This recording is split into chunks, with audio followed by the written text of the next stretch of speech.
you ready? I'm Van. I'm Sori. That's Booby. And Colby and Chip. Harvestor of Sorrow, Metallica. So, this is a song everybody was telling us to do. This is a live version from their Binge and Purge stuff. But before we start, I want to show you this. I don't know if you saw this yet, but... What's up, everyone? As you can tell, I'm going to be doing something a little bit out of the ordinary today. Vin and Sori are my favorite reactors, man. I watch tons of their stuff. I love how in-depth they get. So we're going to be doing atheists reacts to Christians, reacting to hip-hop head, reacting to elders, reacting to Slipknot.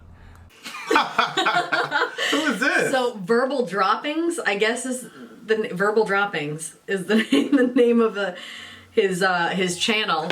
But I clipped it. Pony pointed it out to me because I guess Pony, he was like talking about doing it, and then he was like, I don't know, that's a bit presumptuous. Maybe nobody wants to even see this of mine. What makes me think I could hop on the bandwagon? And then Pony was in his comment section and was like, I guess told him he should do it, and he heard us talk about Pony before, so he was like, well, if Pony's saying it, then it's okay to do. So I watched it and showed Sayla. He said some nice things about Sayla, so I kept showing him. Remember when you called Sayla a terrible little girl? You were like, he's like, well, you're not a terrible little girl, because Sayla was laughing. She is. Verbal Droppings. What a disgusting name for a channel. Verbal Droppings. Yeah, that is kind of. Hey, subscribe to Verbal Droppings. Are we gonna put his link in the channel? Yeah, we can put his link in the description, but I wasn't sure if you had seen it yet, so I'm like, that's not like I clipped it a number of times to kind of just like give you a little boop. That's pretty cool. That was pretty clever. It's a good way to get the name out there. Yeah, Verbal jump on there. There it is. Yeah, no doubt. See? Yeah, there it is right there. Atheist reacts to Christians, reacting to hip-hop heads, reacting to elders, reacting to Slipknot. Allahu Akbar. That's really, really good. Yeah. And he jumped on the Christians thing, because then he was like, right, atheist reacts to Christians. So I wonder if somebody else is going to find it and what they'll do with it. Shout out to the big homie Verbal Droppings. Yeah. Okay. All right. For timely, topical, political commentary, you can hit us up with Middle America with I don't know.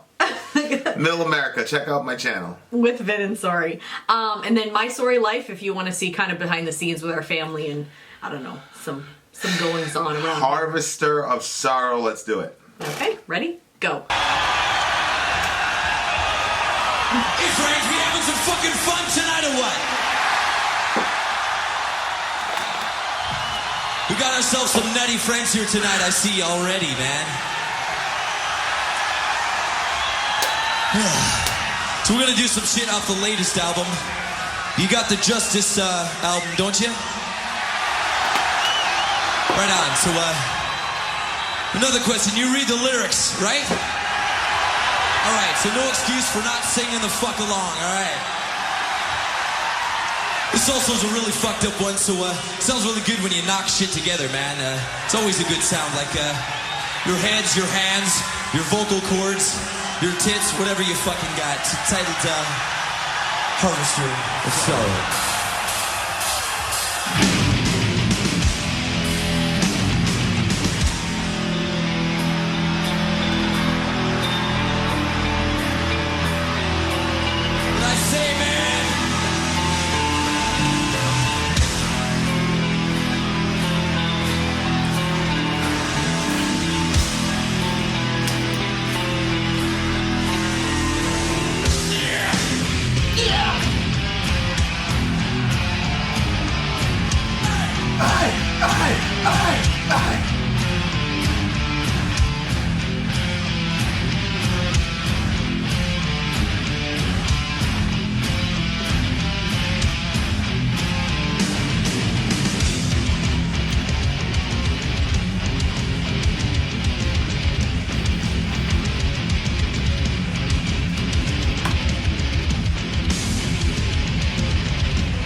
favorite songs. Oh, really? Yeah. Why? Justice for All is that record, man. Whew. Start to finish is a crazy record. Oh, really? Yeah. It's what they came up with after Master of Puppets. Okay. Just an insanely good record. This is about, like, you know, I'm pretty sure the character is an abused person, and he's talking about, you know, what he went through as a kid. Oh. And the type of, you know, adult it made him. Oh. He says, anger, misery, you'll suffer unto me. Uh-huh. You know, like, I think that's kind of, because Hetfield does have a religious background. You know, one of Jesus' favorite lines is, suffer the little children to come unto me. Yep. But of course, in KJV language, suffer in that context means to allow. Mm-hmm. So when Jesus says, suffer the little children, what he's saying is, allow them, let them come to me, because the disciples were blocking them. Mm-hmm. So he says, allow them, stop impeding their attempts to get to me. But in our modern language, suffer means suffer, right? So he's using that term ironically. Anger and misery you'll suffer unto me. Like the parents are suffering the child to feel that, you know. So it's a pretty cool play on the words. The way that he did it. Yeah. My life suffocates, planting seeds of hate. I've loved turned to hate, trapped far beyond my fate. I give, you take. This life that I forsake, been cheated of my youth. You've turned this lie to truth. What? You've turned this lie to truth? Well, I'm assuming he's referring to the previous line, been cheated of my youth.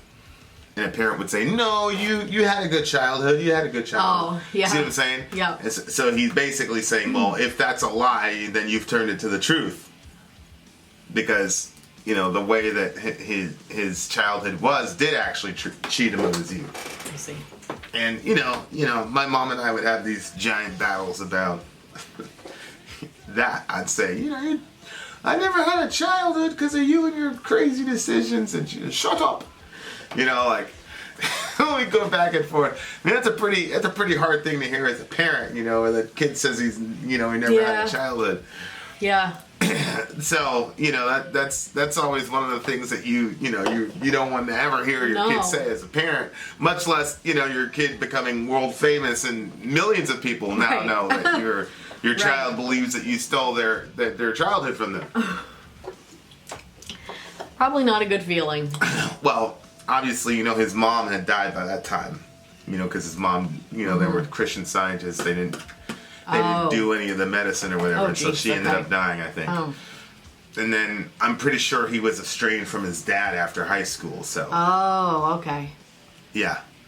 So it's a terrifying thing to be a parent, man. You know, like you know, when the kid's born, like you have all these, you know, hopes and determinations and whatever, and you don't really know what your weaknesses are as a parent until that kid starts to grow, and then you're like, oh my gosh. No, you don't, because you see, you know, your neighbor or somebody else with their kids, you're like, I would never do that. I would do this. I thought I had so many good ideas and plans, and then turns out they're human beings with minds of their own, and they do things differently than what you expect. Well, you just think that, you know, other people are dumb or lazy or stupid, and, you know, don't see. And there are some parents that, there are, very obvious misses with some parents. But. Yeah. Well, I think that, love blinds you sometimes to the, you know, you don't punish your kid for everything that they do wrong. Right. Because they screw up all the time. You always be punishing them. So I think before you have kids of your own and you see other people letting their kid off, you're like, oh my word, I would never do that. Right. That's why the kid's being that way. That's not true. They're human beings, and they're going to make mistakes. They're going to screw up. They're going to whatever. But you don't realize how your love for them is going to cause you to think about the different angles and not try to overwhelm them with everything that they do wrong. You're going after them and stuff. So you don't realize that before you're a parent. Then once you're a parent and you have so much love for them and stuff, you just want the best for them, then it changes things. And so other people are probably looking in on your parenting and they're like, wow, man, that lady lets them get away with everything. You know what I mean? Yeah. Yeah. Well, and of course the other side of that is I am sure that Hetfield's kids could write songs about him and his parenting. Oh, yeah. See what I'm saying? Oh, yeah. Because, he has a whole different set of challenges. His challenges probably are, how do you balance out, how much time to devote to work? Oh, yeah. And being a rock star with how much time you have with your family. And then, Right. of course, the typical, hey, I've got to go out and provide and work for you guys. Doesn't really work because by the time you have kids and you're a multi-quadrillionaire and you're set for life, the kid's like, no, you're not. Right. You're not out because Right. There's not going to be food on the table if right, you don't you're go. out because this is what you love to do, and you were Right. doing this before me, and whatever. So it's like, as a parent, when you're a kid, especially like when you become a teenager, you've got all these like judgments of your parents. Oh, yeah. Absolutely. And then you become an adult, and you start having kids, and you're like, oh my gosh, like this is crazy. Pure black looking clear. My work is done soon here. Try getting back to me. Get back what used to be. Drink up, shoot in, let the beatings begin. Distributor of pain, your loss becomes my gain. Jeez. I remember that because I was going through a time when I was like, I just got out of the hospital. I didn't need my mom. I had everything set up, and so I didn't. Give me that box. Oh. Later. I didn't really, I didn't need her for anything, so at that time I was like, boom, I'm not talking to you, whatever. She'd call me up, she's like, come home, and I was like, nah, I'm not coming home. No way. So like that was kind of like my way of like punishing my mom, So that's how I always took verse 2. Okay. Try getting back to me, get back what used to be, because she was trying to, And that's the thing, is like I don't really take that for granted as a parent. Like I feel like there are times you can push your kid to the point where they're like, all right, that's cool, like that's, we're done. So it's and I had felt like I had crossed that line with my mom, and we needed a couple years apart. Just because of the nature of our relationship. And a lot of it just, I had to be a man, this is my first time striking out on my own. So, I wasn't going to go back to mommy. I was going to sink or swim, like I wasn't going to be in a situation where I went back to my... So, it was a tough time for her, I'm sure. I bet. Yeah. Because she was basically like, my mom always had an assumption about stuff, and it wasn't like that. About what was going on with you? Well, she always assumed my mom, she kind of ran everything. So we were all beholden to her, So, there was nobody that was around that was like, no, that told her no. You know what I mean? So she was always looking at it like I was eventually going to, come back and everything was going to go back to normal. But, I really wasn't that type of person. So there's just too much stuff had happened, and as far as where I was at the time, and at the time I didn't have any kids of my own, so that didn't I didn't really have a lot of perspective. I just knew, this and this happened between us, and now I'm out, and I don't need her. There's no reason for me to call her. There's no reason for me to do anything. So, that was it. Gosh, that would be so difficult. That was the end of it for me at the time, and at the time, that's really how I felt, So this was like a really big song for me because it kind of kept me in that kind of headspace. Later on, we made our peace and all that, but there were a lot of things that had happened, So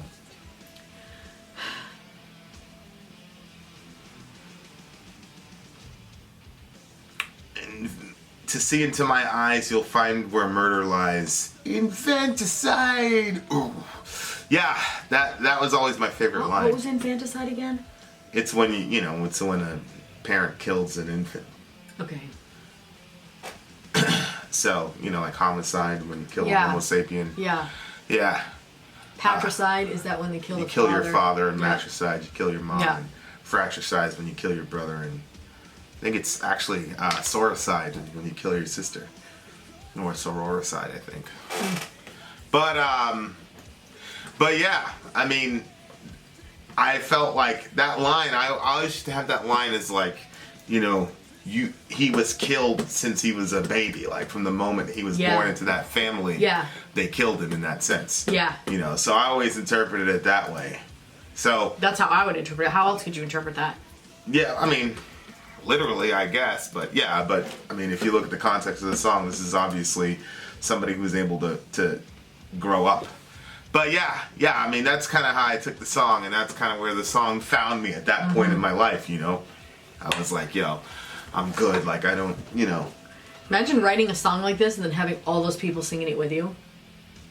Like, it's your song, like, you know what I mean? That's crazy. Yeah, and the record had just come out, you know, by this time, so, yeah, I know. It must have been it must be one of those, like, you know, you're not really going to be able to duplicate it. Yeah. Is that why you wanted me to go to that show? That show when I was supposed to do my little verse?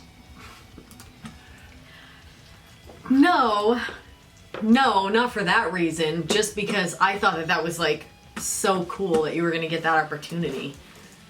And, like, you were going to get to put your stuff out there. Because I think your stuff is really good. So, I'm like, oh, that's so awesome. You're going to be able to be out there putting that out there. I just thought it was really cool, like a really cool opportunity. But it wasn't a big deal to you. And I was like, what?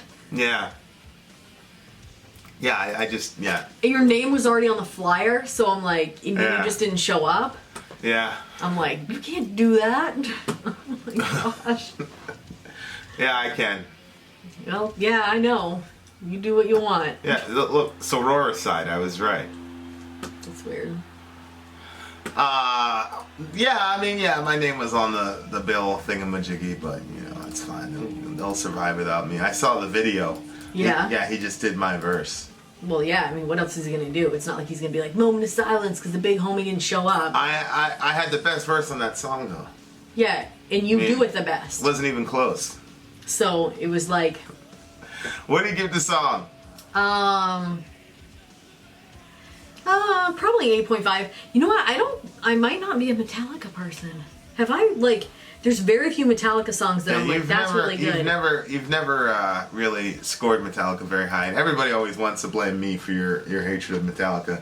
I don't hate them. They just don't. They can't. People just can't like accept the fact that you don't like something. There's always got to be some vinsplanation for why. It's a 9 for me.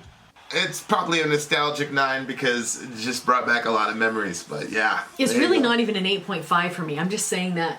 Well, what is it? I think it's more of like a 7.5. Wow. Yeah, it's not really. All right, it's a 9 for me. Vin out. Sori out. Gone.